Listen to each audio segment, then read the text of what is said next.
நான் பரோட்டா சுட ஹெல்ப் பண்ணியிருக்கேன். வாங்க எப்படி பரோட்டா சுடணும்னு பார்ப்போம்.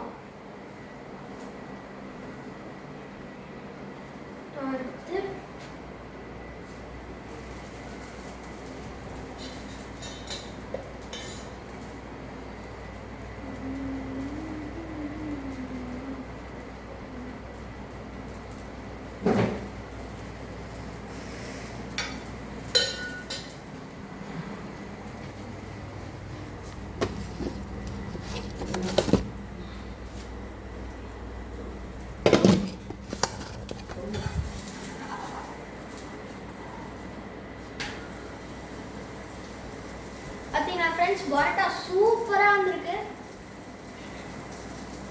அதே மாதிரி சொல்லிக்கிறேன், அதே மாதிரி எல்லாரும் நம்ம சேனலுக்கு லைக் மஸ்ட் போட்டுருங்க, அதே பெல் ஐக்கான தட்டி விட்டுருங்க. Bye friends.